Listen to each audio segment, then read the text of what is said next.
لو قارنا هذا القرض بالاقتراض الداخلي، يعني لو اتفقنا أن نحن في هذا الوقت ومع عجز الموازنة بالتأكيد في حاجة إلى التوجه إلى الاقتراض، وقارنا بين الاقتراض من الجهات الخارجية والاقتراض من البنوك المحلية، لو قارنا نسبة تكلفة الاقتراض الداخلي لتصل إلى 12% بمقارنة ب1.1%، أعتقد ودوت يعطينا إجابة واضحة عن لماذا نتوجه خارجيا للاقتراض.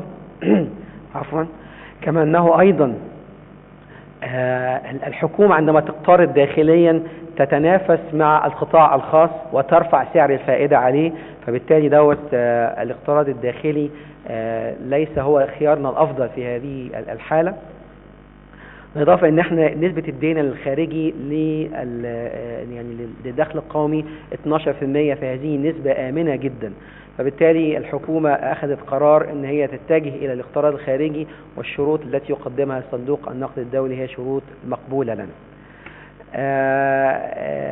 لو يعني قبل ما أترجم أأكد أن هناك دعم واضح من صندوق النقد الدولي للحكومة المصرية في رحلتها، دعم من خلال الشراكة لبرنامج الحكومة الاقتصادي والاجتماعي.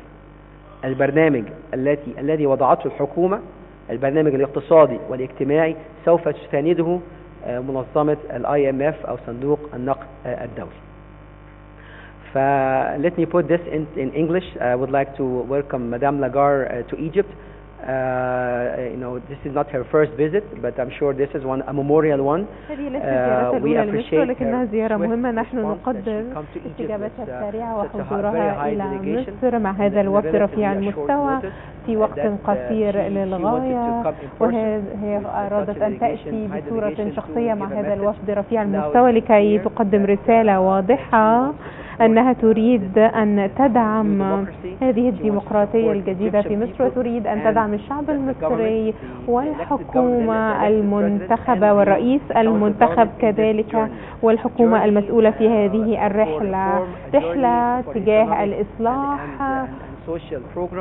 وتنفيذ برنامج اقتصادي اجتماعي في صورة شراكة بين الجانبين. نحن لم ندخل في التفاصيل أثناء هذه الزيارة، لقد تحدثنا بشكل مختصر، لقد ناقشنا بشكل عام خارطة طريق سوف نقوم من خلالها بتوقيع القرض بنهاية شهر نوفمبر بداية شهر ديسمبر، وبعد ذلك البدء في السداد بنهاية هذا العام، وبعد ذلك عندما تغادر هذا الصباح فريقها سوف يغادر في المساء، وسوف يعود في بداية شهر سبتمبر لكي نبدأ في المفاوضات الحقيقية حول البرنامج الاقتصادي الاجتماعي المصري. لقد تحدثنا عن القرض بشكل عام، وهو يصل إلى 3.2 مليار دولار أمريكي، وقمنا أنه ربما يصل إلى 4.8 أو ربما أكثر من ذلك، وفترة السماح 39 شهرا وفترة السداد 5 سنوات.